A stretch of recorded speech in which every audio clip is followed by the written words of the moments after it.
नमस्कार साथियों, स्वागत है आप सभी का आपके अपने YouTube channel success by AD 17 में।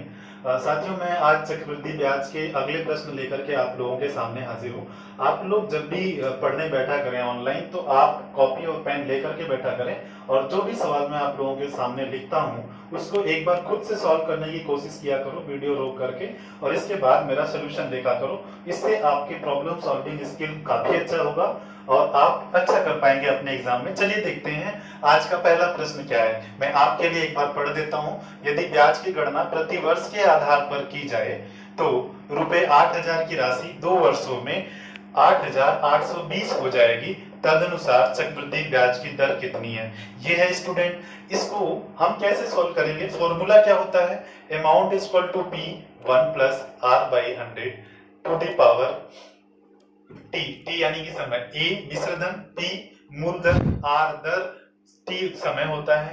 तो जबकि 2 वर्षों में 8,000 की राशि 8,220 हो जाता है, यानी हो जाता है तो होकर के क्या हो जाएगा? वो मिश्रधन हो जाएगा। यानी अमाउंट है आपका 8,820 है, मूलधन हमारा कितना है? 8,000 है, 1 प्लस दर हमें निकालना है बटे 100 टू दी पावर टी। समय कितना है? 2 वर्षों में दिया गया है, 2 वर्षों में होता है, यहाँ आप 2 लिख दोगे। अब बच्चे देखो, ये गुना है, इधर आएगा तो भाग हो जाएगा 8820 और ये आ जाएगा आपका 8000 is equal to 1 plus R यानी दर बटे 100 की पावर 2। इससे 0 से 0 कैंसिल आउट हो जाएगा। ये जब आप 2 से कैंसिल आउट करोगे तो ये 4 आएगा, ये 441 आएगा।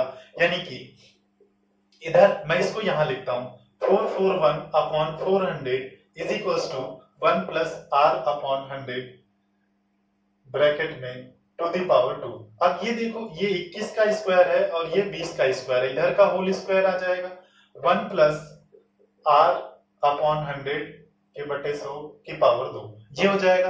अब इधर भी स्क्वायर है और इधर भी स्क्वायर है, दोनों स्क्वायर क्या हो जाएगा? कैंसिल आउट हो जाएगा, हट जाएगा, दोनों तरफ से हमने स्क्वायर हटा दिया। ये आया 21 बटे 20, जबकि ये 21 का क्यूब था, ये 20 का था, तो हमने ऐसे एज इट इज लिख दिया 1 प्लस आर बाई 100। अब इसको 1 को इधर लाएंगे, 21 अपॉन 20 माइनस 1 आर अपॉन 100, ये आएगा। जब इसको माइनस करोगे तो 21 20 यहां जाएगा, 21 माइनस 20 अपॉन 20, ये आ जाएगा आपका आर अपॉन 100। इसको आप आगे सॉल्व करोगे, ये आ जाएगा 1 बटे 20, मैं इसको यहां लिखता हूं 1 बटे 20, ये वाला 100 यहां जाएगा, गुना होगा इंटू 100 इक्वल टू आर। 20 से कितनी बार में कैंसिल आउट हो जाएगा? 5 बार में, यानी आर होगा आपका 5%। ये आपका आंसर होगा। इतना नोट डाउन कर लो या स्क्रीनशॉट ले लो। ये तो हुआ फॉर्मूला बेस्ड करोगे तो ऐसे सॉल्व कर पाओगे, लेकिन इसका बेहतरीन तरीका मैं आप लोगों को बताने जा रहा हूं। और चलो इसको वीडियो को पॉज करके नोट डाउन कर लो। चलिए स्टूडेंट, हम जब भी देखते हैं कि हमारे पास 2 चीजें गिवन होगी, क्या क्या? मिश्रधन और मूलधन। मिश्रधन होगा और मूलधन होगा। अब ये है हमारा मिश्रधन, हमारा है 8820, मूलधन है कितना? 8,000 है। और जब तक ये कैंसिल आउट हो उसको काट दो, 0 0, ये 2 से 400 बार में, ये 2 से 4 4 1। और जबकि बात 2 वर्षों की है, जब 2 वर्षों की है तो इसको क्या कर दो? स्क्वायर रूट में डाल दो। यदि 3 वर्षों की बात होगी तो क्यूब रूट में डाल दो, ये होगा 20 और ये होगा 21। यानी कि मूलधन 20 पर 21 हो रहा है। इसका मतलब ब्याज कितना बढ़ रहा है? 1 रुपया। इनिशियल ईयर में यानी पहले वर्ष में जो चक्रवृद्धि ब्याज होता है वही साधारण ब्याज होता है। 1 वर्ष का जो चक्रवृद्धि ब्याज और साधारण ब्याज दोनों बराबर होता है, यानी 1 साल में 20 रुपया 21 रुपया हो जाता है, ये हो जाता है। यानी 1 रुपया बढ़ता है 20 पर। अब यदि हमें प्रतिशत काउंट करना है, मल्टीप्लाई बाय 100 कर देंगे। 20 से कितनी बार में? 5 बार में, यानी आ जाएगा ये 5% आ जाएगा। याद रखना, जब 2 वर्ष है तो स्क्वायर रूट करना है, 3 वर्ष है तो क्यूब रूट करना है, यदि 4 वर्ष है तो 4 बेस रूट ऐसे कर देना। जो भी संख्या होगी उसका क्या करना है? आपको 4th रूट निकालना है। तो इस तरीके से आप आसानी से 2 स्टेप में आप आंसर फाइंड आउट कर सकते हो। चलिए स्टूडेंट, इतना नोट डाउन कर लो, हम बढ़ते हैं अगले प्रश्न पर। सो स्टूडेंट, अगला प्रश्न क्या है। एक धनराशि चक्रवृद्धि ब्याज की दर पर 3 वर्षों में तिगुनी हो जाती है, तदनुसार वह अपनी मूल राशि की 9 गुनी कितने वर्षों में हो जाएगी। बहुत ही आसान प्रश्न है स्टूडेंट, एक बार आप खुद से इसको अपनी कॉपी में सॉल्व करने की कोशिश करो। देखिए क्या है, 1 से 3 गुना हो रहा है, यानी कि मूलधन 1 रुपया है, तो मिश्र धन कितना हो रहा है। मिश्र धन हो जा रहा है 3 रुपया, यानी कि 1 रुपया मूलधन है, 3 हो जाता है 1 plus R by 100 to the power कितना, कितने साल में, 3 वर्षों में 3 गुना होता है। अब स्टूडेंट ये देखना जरा आप, ये 3/1 हो जाएगा, 1 प्लस आर अपॉन 100 की पावर 3 इतना हो जाएगा। अब ये बताओ, ये कहा है कि 1 से 3 गुना हुआ है और हमें बनाना है कितना, 9 गुना बनाना है। अब जब हमें 9 गुना बनाना पड़ेगा तो इसको 9 बनाने के लिए कितने की गुणा करनी पड़ेगी, कितने पावर देना पड़ेगा। यहाँ पे देखो 9 बनाने के लिए कितना पावर देना पड़ेगा। इसको 9 बनाने के लिए आपको 3 को 9 बनाने के लिए क्या करना पड़ेगा, स्क्वायर करना पड़ेगा। जब आप इधर स्क्वायर कर रहे हो, मैं यही समझाता हूं, जब आप इधर स्क्वायर कर रहे हो तो यहां भी क्या करना पड़ेगा, स्क्वायर देना पड़ेगा। तो इधर तो पावर आएगी, लेकिन इधर समय में क्या हो जाएगा, यानी इधर समय में गुणा हो जाएगा। यानी कितने वर्ष हो जाएंगे, 6 वर्ष हो जाएंगे। यानी कि यदि वर्षों की संख्या को हम कैलकुलेट करेंगे, यहाँ जो होता है, जो पावर होता है वो वर्षों की संख्या होती है, तो वर्षों की संख्या कितनी आ गई, 6 आ गई है। मैं इसको आसान भाषा में आपको समझाता हूं, उसको आप ध्यान से समझना कि मैं बता रहा हूं, इस मेरे वर्डिंग जो मैं बोल रहा हूं उस पर फोकस करना कि 1 से 3 गुना हो रहा है 3 वर्ष में। तो मैं ये कहता हूं कि जो चक्रवृद्धि ब्याज होती है सेम ईयर में, यानी सेम ईयर के गैप में उतना ही गुना होता है जितना कि पिछले वर्ष में। 3 वर्ष में 3 गुना हुआ, फिर से अगले 3 वर्ष में कितना हो जाएगा, अगले 3 वर्ष में 3 गुना होगा, तो 3 का 3 गुना होगा तो कितना हो जाएगा, 9 गुना होगा। यदि वो 27 गुना पूछता, यहां तक आपका उत्तर निकल के आ गया। 3 वर्ष ये, 3 वर्ष ये, कितना, 6 वर्ष। 6 वर्ष में कितना हो जाएगा, 9 गुना हो जाएगा। यदि आपसे ये पूछता है कि 27 गुना कितने वर्षों में हो जाएगा, तो फिर अगला 3 वर्ष होगा, अगला 3 वर्ष में 9 गुणे 3 कितना हो जाएगा। यानी कि सेम टाइम के गैप में सेम गुना हो जाता है। यानी कि देखो 3 गुना हुआ 3 वर्ष में, फिर 3 गुना होगा अगले 3 वर्ष में, फिर 3 गुना होगा अगले 3 वर्ष में, फिर 27 का 3 गुना होगा 81 होगा अगले 3 वर्ष में। यानी कि आपसे कितना गुना पूछा गया है, सिर्फ 9 गुना पूछा गया है। तो 3 और 3 कितने वर्ष, 6 वर्ष, यानी कि 6 वर्ष में 9 गुना हो जाएगा। इस तरह से आप इसको सॉल्व कर लोगे विद इन सेकेंड। चलिए हम बढ़ते हैं अगले प्रश्न पर। सो स्टूडेंट, अगला प्रश्न है, चक्रवृद्धि ब्याज पर निवेशित एक धनराशि 5 वर्षों में 2 गुनी हो जाती है, तदनुसार वह मूल की 8 गुनी कितने वर्षों में हो पाएगी। सो स्टूडेंट, बिल्कुल पिछले प्रश्न की तरह है, एक बार आप खुद से सॉल्व करने की कोशिश करो वीडियो पॉज करके। चलिए, आई होप कि आपने सॉल्व किया होगा वीडियो पॉज करके। देखो प्रश्न में क्या दे रखा है, एक धनराशि 5 वर्षों में 2 गुनी हो जाती है।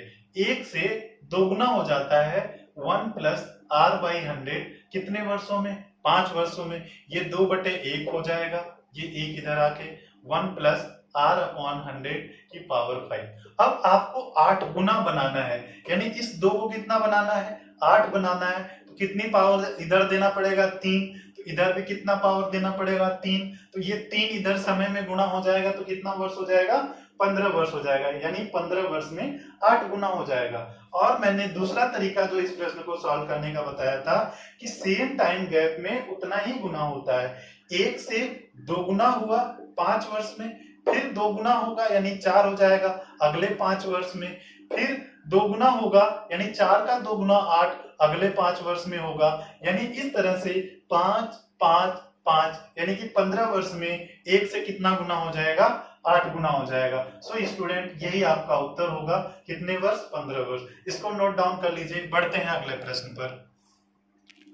चलिए स्टूडेंट, अगला प्रश्न क्या है कि यदि कोई धनराशि वार्षिक चक्रवृद्धि ब्याज के आधार पर 3 वर्षों का चक्रवृद्धि ब्याज 3 सही 3/8 गुना हो जाता है, चक्रवृद्धि ब्याज सहित यदि कोई धनराशि, हाँ, चक्रवृद्धि ब्याज सहित होगा, चक्रवृद्धि ब्याज सहित के साथ कितना हो जाता है, 3 सहित 3/8 गुना हो जाता है, तो ब्याज की वार्षिक दर ज्ञात कीजिए। यानी कि चक्रवृद्धि ब्याज सहित जब हो जाएगा स्टूडेंट, यानी चक्रवृद्धि ब्याज के साथ जो धन होगा वो क्या होगा, मिश्र धन होगा। मिश्र धन का परिभाषा ही होता है चक्रवृद्धि ब्याज के केस में मूलधन प्लस का क्या, आपका प्लस का चक्रवृद्धि ब्याज। चक्रवृद्धि ब्याज को मैं शॉर्ट फॉर्म में लिख देता हूं चक्रवृद्धि ब्याज, यानी कि मिश्र धन मूलधन का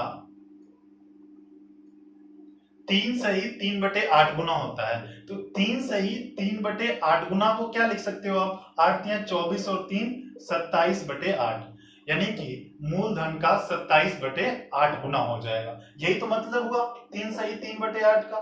मिश्र धन अपॉन मूलधन, मिश्र धन अपॉन मूलधन इक्वल्स टू 27/8, यानी कि मिश्र धन 27 होगा तो मूलधन कितना होगा 8, और वर्षों की संख्या कितना है, 3 वर्ष है। अब आपको दो चीजें मिल गया है, मिश्र धन और मूलधन। अब मैंने कहा था इसके पहले कुछ पहले वाले प्रश्न में मैंने कहा था कि जब भी आपको मिश्र धन और मूलधन मिल जाए, मूलधन आपका 8 है, मिश्र धन आपका 27 है, मैंने कहा वर्षों की संख्या 3 है, मैंने कहा जब तक ये कटता है इसको कैंसिल आउट करो। फिर इसके बाद में क्या करो, ये कितने साल का है, 3 साल का है तो क्यूब रूट कर दो। 2 साल का होता तो क्या करते आप, स्क्वायर रूट करते।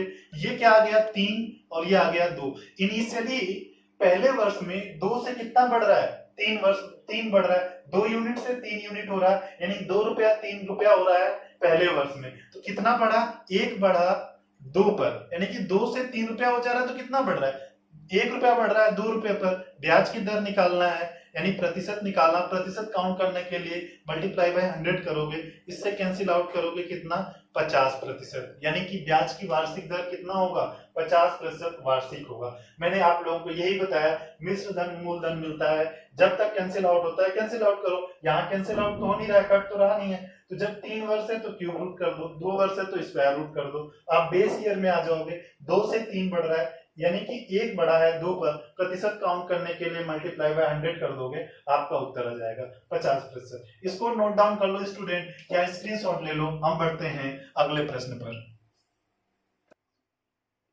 चलिए स्टूडेंट अगला प्रश्न देखिए, किसी धनराशि पर 2 वर्षों का चक्रवृद्धि ब्याज रुपए 615 है और उतनी ही अवधि का साधारण ब्याज 600 रुपया है, तो मूल धनराशि ज्ञात कीजिए। ये प्रश्न है बच्चे, 2 वर्ष का जो चक्रवृद्धि ब्याज 615 है और 2 वर्ष का साधारण ब्याज 600 रुपया है, तो मूल धनराशि हमें ज्ञात करना था। इसके पहले मैं एक फॉर्मूला लिखवाता हूं कि जब भी टाइम 2 वर्ष हो तो फॉर्मूला क्या बनता है, CI upon SI is equals to 200 plus R upon 200। ये होगा। आप ये वाला फॉर्मूला कब लगाओगे, जब आपको गिवन हो 2 वर्ष का चक्रवृद्धि ब्याज, साधारण ब्याज, दर, इन तीनों में से कोई 2 चीज गिवन होगी, तीसरा गायब होगा, तो आपको तीसरा काउंट करने के लिए इस फॉर्मूले का आप यूज करोगे। और अगला फॉर्मूला क्या होगा, CI minus SI equals to P R upon 100, R upon 100 का स्क्वायर होगा, ये आपको निकाल सकते हो आप। CI माइनस SI मतलब डिफरेंस, चक्रवृद्धि ब्याज और साधारण ब्याज के 2 वर्ष का जो डिफरेंस होगा वो बराबर होगा principal R upon 100, principal into R upon 100 के होल स्क्वायर के। ये फॉर्मूला याद रखना। अब देखिए, अब आपको क्या क्या निकालना है। पहले आप देखो आपके पास क्या क्या गिवन है, 2 वर्ष का चक्रवृद्धि ब्याज गिवन है, 2 वर्ष का साधारण ब्याज गिवन है, तो यहां से आप दर निकाल सकते हो। जब यहां से आप दर निकाल सकते हो तो इन दोनों का डिफरेंस यहां रखोगे। मूलधन आपको पता नहीं है, वो निकालना है आपको। रेट आप इस वाले फॉर्मूले से पता कर ही लोगे, अपॉन 100 होल स्क्वायर, यहां से आप कैलकुलेट कर सकते हो। चलिए फॉर्मूला पे एक बात करते हैं, ये फॉर्मूला आप नोट डाउन कर लो, वेरी इंपॉर्टेंट है। अब चलिए देखिए, 615/600 200 प्लस R अपॉन 200, इसको कैसे सॉल्व करेंगे। देखो अब इसको मैं 5 से कैंसिल आउट करता हूं, 5 एकड़ नम 5, 5 3 15, 5 से 120 बार में ये आ जाएगा। ये अब 3 से 3 चौको 12, 3 एकड़ नम 3, 3 चौको 12, 40 और 41 ये आ जाएगा। अब ये 41/40 is equal to 200 plus R upon 200। 40 से 0 से ये वाला 0 कैंसिल आउट हो जाएगा क्योंकि नीचे नीचे वाले कैंसिल आउट होते हैं, इंटू 5, 4 से 5 बार में, यानी 40 से 5 बार में 200 कैंसिल आउट हो जाएगा। 5 की गुणा यहां करोगे 5, 5 चौक को 20, यानी कि 205 इक्वल्स टू 200 प्लस आर, ये आ जाएगा। 200 इधर माइनस करोगे तो 205 में से 200 जाएगा तो कितना आ जाएगा, 5 आ जाएगा, यानी रेट कितना आ गया, 5% आ गया। यहां से तो आपका क्या निकल के आया, दर निकल के आया। लेकिन जब भी हम बात करेंगे किसकी, प्रिंसिपल की बात करते हैं, तो अब जबकि आपको दर पता चल गया है, ये दोनों फॉर्मूले स्टूडेंट जब भी लगाना 2 वर्ष की बात हो तभी लगाना, अदरवाइज ये फॉर्मूला 3 वर्ष 4 वर्ष के लिए काम नहीं करेगा। अब आपको प्रिंसिपल निकालना है, तो सीआई और एसआई का डिफरेंस कितना आएगा, 15। भाई 600 रुपए सीआई है, 615 रुपए सीआई यानी चक्रवृद्धि ब्याज है, 600 रुपए आपका साधारण ब्याज है, तो दोनों का अंतर कितना हुआ, 15 हुआ। मूलधन आपको निकालना है, दर है 5/100, इसका क्या करना है, होल स्क्वायर करना है, P 5 × 5 100 × 100 ये कर सकते हो आप, क्योंकि स्क्वायर है तो 2 बार होगा, इंटू 15 ये चीजें होंगी। इसको एक बार मैं मिटा देता हूं, आप लोग लिख चुके होंगे ये फॉर्मूला, नहीं लिखोगे तो वीडियो पॉज करके लिख लेना। 5 से 20 बार में, 5 से 20 बार में ये आ जाएगा टोटल कितना, 400 आ जाएगा। 20 गुणे 20 कितना आ जाएगा, 400 आ जाएगा। 400 की गुणा इसमें करोगे 15 चौक को कितना, 60, यानी प्रिंसिपल कितना आ जाएगा, 6000 आ जाएगा। यही आपसे पूछा गया है कि मूलधन कितना है, वो आपसे पूछा जाएगा।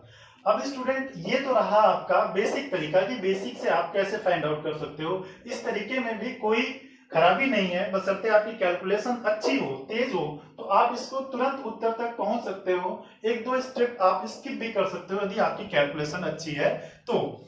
चलिए इसको मैं दूसरे तरीके से आप कैसे कर सकते हो उसको मैं समझाता हूं, आप लोगों को समझने की कोशिश करना। आप लोग देखिए कैसे कर सकते हैं हम लोग, ऐसे कर सकते हैं कि आप एक बताओ, 600 रुपए यदि साधारण ब्याज है, साधारण ब्याज कितने वर्ष का, साधारण ब्याज 2 वर्ष का, 2 वर्ष का साधारण ब्याज यदि 600 रुपए है तो 1 वर्ष का कितना होगा, 300 रुपए होगा। अगले वर्ष का भी कितना होगा, 300 रुपए होगा, क्योंकि साधारण ब्याज हर साल बराबर होता है। लेकिन चक्रवृद्धि ब्याज 15 रुपए एक्स्ट्रा है। वो 15 रुपए एक्स्ट्रा कैसे, मैं समझाता हूं। कोई प्रिंसिपल है मान लो, तो साधारण ब्याज पहले साल का साधारण ब्याज और चक्रवृद्धि ब्याज क्या होता है, दोनों बराबर होता है। और ये पहला वर्ष का है और ये दूसरे वर्ष का यदि हम माने तो यहाँ पे यही साधारण ब्याज वाला आएगा। लेकिन जब चक्रवृद्धि ब्याज की बात करेंगे तो ब्याज का भी ब्याज आएगा, ब्याज का भी ब्याज यहाँ आएगा। यानी कि जितनी ब्याज की प्रतिशत यहाँ होगी उतनी ही ब्याज की प्रतिशत यहाँ होगी।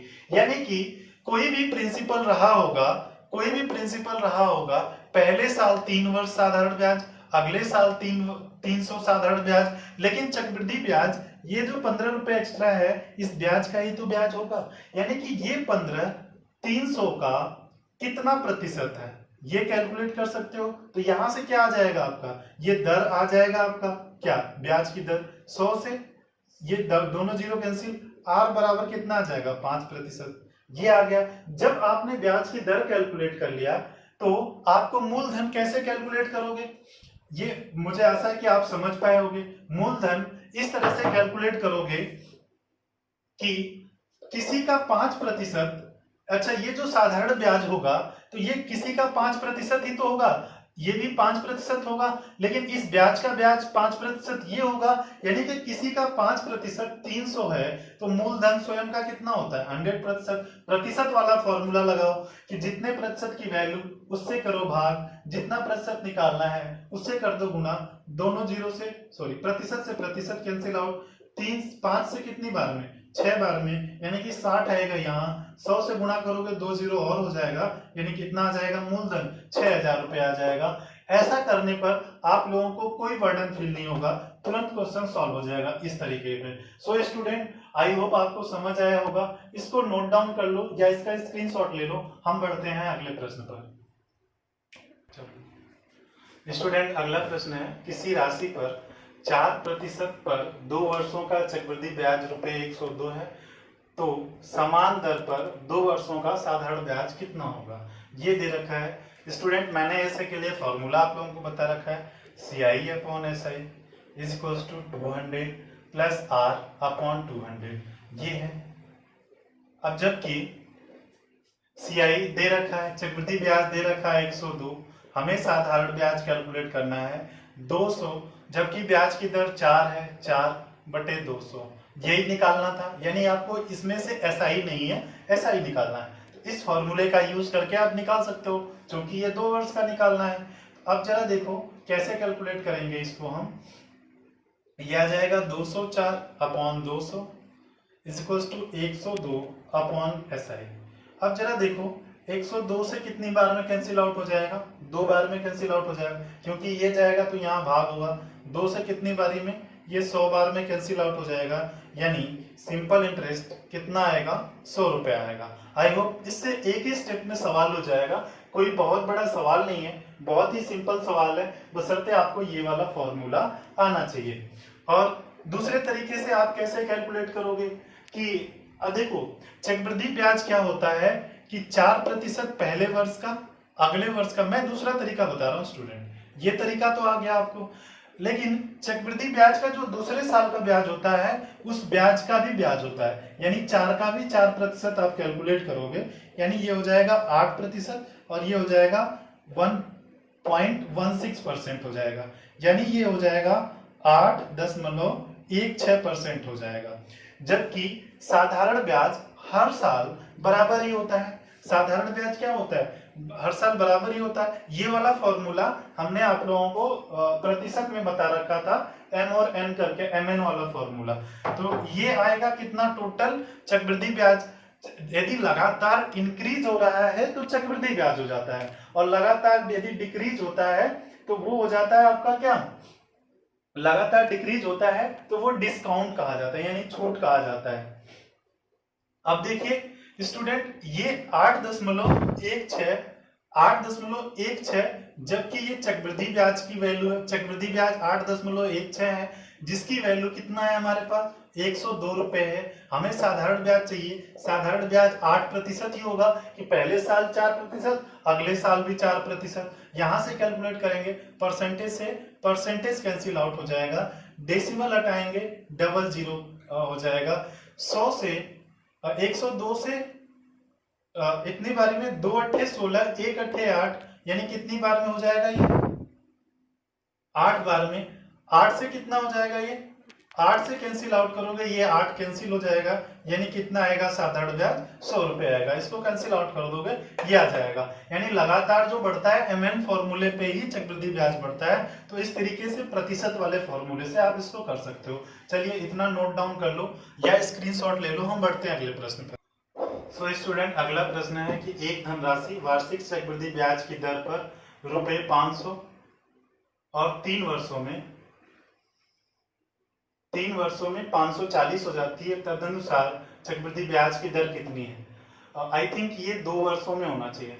कोई एक धनराशि वार्षिक चक्रवृद्धि ब्याज की दर पर 2 वर्ष में होना चाहिए। 2 वर्ष में 500 रुपए, 2 वर्ष में ये होना चाहिए। 2 वर्ष में रुपए 500 और 3 वर्षों में कितना हो जाता है? 540 हो जाता है। तो वह धनराशि ज्ञात कीजिए। अब स्टूडेंट देखिए कि 2 वर्ष का जो पूरा ब्याज है, चक्रवृद्धि ब्याज, वो 500 रुपए, लेकिन 3 वर्ष का कितना है? 540 है। स्टूडेंट, एक साल का जो चक्रवृद्धि ब्याज का अंतर होता है वो साधारण ब्याज के ही बराबर होता है। यानी कि जो 40 बढ़ा है, यानी कि 500 रुपए से 500 जो 40 बढ़ा है, तो वो पहले जो दूसरे साल वाला ब्याज है उसी का ब्याज होगा, जो 40 रुपए एक्स्ट्रा है। तो 40 रुपए बढ़ा है 500 रुपए पर, ये इसका कितना प्रतिशत बनाएगा? 5 से ये 0000, 5 से कितनी बार में? 8 बार में, यानी कितना आएगा? यानी कि 1 साल का गैप होगा। यदि चक्रवृद्धि ब्याज में जब भी 1 साल का गैप होगा तो वो साधारण ब्याज की तरह ही ट्रीट होगा, यानी 1 साल का जो गैप होता है वो साधारण ब्याज की तरह होता है। 500 रुपए पर 40 रुपए बढ़ा है, और ये जो बाकी का 500 रुपए होगा वो कहीं ना कहीं मूलधन से या पहले वर्ष के ब्याज से होगा, लेकिन ये 40 रुपए इसी ब्याज का ही तो ब्याज है, तो कितना हो जाएगा, ये 8% हो जाएगा। यही उत्तर होगा, आसानी से ये उत्तर निकल के आ जाएगा। चलिए स्टूडेंट नोट डाउन कर लो या स्क्रीनशॉट ले लो, हम बढ़ते हैं अगले प्रश्न पर। एक धनराशि 8% प्रति वर्ष के चक्रवृद्धि ब्याज की दर पर 2 वर्षों तथा 3 वर्षों के बाद क्रमशः 1440 और 1728 हो जाती है, तदनुसार आर का मान ज्ञात कीजिए। सो स्टूडेंट ये बिल्कुल पिछले वाले प्रश्न की तरह है। 2 वर्ष का चक्रवृद्धि ब्याज 1440 है, जबकि 3 वर्ष का 1728 है। 8 इधर 11 में से 7 और ये आ जाएगा आपका कितना, 6 में से 4 जाएगा 2, 278 रुपए बढ़ेगा कितने पर, 1440 पर मल्टीप्लाई बाय 100, ये आ जाएगा। इतना ही आर का मान होगा। प्रतिशत से 0 से ये 0 कैंसिल आउट हो जाएगा, और आई थिंक 4 से हम कैंसिल आउट करते हैं, 4 से कैंसिल आउट करते हैं, 4 से नहीं होगा, 2 से करते हैं। 2 एक का नाम 2 3 6, 2 चौक 8, 2 छक्के 12, 2 दूनी 4। आई थिंक कहीं मिस्टेक हुआ है, यहाँ हो जाएगा 8, ठीक है। 12 में से 4 जाएगा 8, ये 8 होगा, ये 8 होगा, यहाँ मिस्टेक हुई थी। 7 में से 4 जाएगा तो कितना आएगा ना, 6 में से 4 जाएगा तो कितना आ जाएगा, 2 आ जाएगा, ठीक है। मैंने यहाँ पे कैलकुलेशन मिस्टेक किया था, आप एक बार कैलकुलेशन चेक कर लिया करिए। 288 अपॉन 1440 मल्टीप्लाई बाई 100, 0 से ये 0 कैंसिल आउट हो जाएगा, 4 दूनी 8, 4 दूनी 8, 1 दूनी 2, 2 बार में कैंसिल आउट हो जाएगा। 144 से ये 2 आएगा, 2 से कितना आ जाएगा, 20% आ जाएगा। ये स्टूडेंट आंसर हो जाएगा। एक बार मैं एक एग्जांपल लेकर के इसका पूरा बेसिक स्ट्रक्चर मैं आप लोगों को समझा देता हूं। सपोज यदि प्रिंसिपल 1000 रुपए है, ब्याज की दर 10% है और मैंने समय 3 वर्ष ले लिया, मैं इसका पूरा बेसिक स्ट्रक्चर बताता हूं कि कैसे होता है। प्रिंसिपल यदि 1000 है, यदि ये वाला मैंने पहले वर्ष के लिए बनाया, इसके नीचे ये मैं पहले वर्ष के लिए लिखूंगा, ये दूसरे, इसके नीचे दूसरे वर्ष का ब्याज लिखूंगा, इसके नीचे मैं तीसरे वर्ष का ब्याज लिखूंगा। तो इसका 10% कितना आएगा, 100। साधारण ब्याज की बात की जाए, इसका 10% कितना आएगा, 100। इसका 10% कितना आएगा, यहाँ पे आएगा 100। लेकिन चक्रवृद्धि ब्याज की यदि बात की जाए तो इस 100 रुपए ब्याज का भी यहाँ ब्याज मिलेगा, कितना, 10 रुपए मिलेगा। अब जरा देखो, यदि इस बात को हमें प्रूव करना, देखो इसका ब्याज तो मिलेगा ही मिलेगा, लेकिन चक्रवृद्धि ब्याज में ब्याज का भी ब्याज मिलेगा। अब आप जरा देखो, पहले वर्ष का कितना है चक्रवृद्धि ब्याज, 100 रुपए, दूसरे वर्ष का कितना है, 110 रुपए। तो यदि हमें दर की वैल्यू निकालना है कि कितना है दर, ये 100 रुपए, ये 110 रुपए, कितना बढ़ा, 10 रुपया बढ़ा, कितने पर, 100 पर, मल्टीप्लाई बाई 100, कितना आ जाएगा, 10% आएगा। रेट की वैल्यू आएगा या नहीं आएगा। यदि मैं तीसरे वर्ष की बात करूं, यदि देखो ये पहले और दूसरे वर्ष, जब भी 1 वर्ष का अंतर हो चक्रवृद्धि ब्याज में, तो हमेशा वो साधारण ब्याज की तरह ट्रीट होगा। अब जरा देखो, इसका ब्याज मिल गया, इसका ब्याज मिलेगा, इसका भी 10% मिलेगा, इसका भी 10% मिलेगा। यदि मैं दूसरे वर्ष की ब्याज की बात करूं तो 110, लेकिन तीसरे वर्ष की ब्याज की बात करूं 100, 10, 20, 121। अब आप मुझे एक बात बताओ, ये पूरा का पूरा 121 आया, ये 110 आया, कितना बढ़ गया, देखो जरा कितना बढ़ गया, इस पे 11 बढ़ा है क्या, 11 बढ़ा है, कितने पर, 110 पर।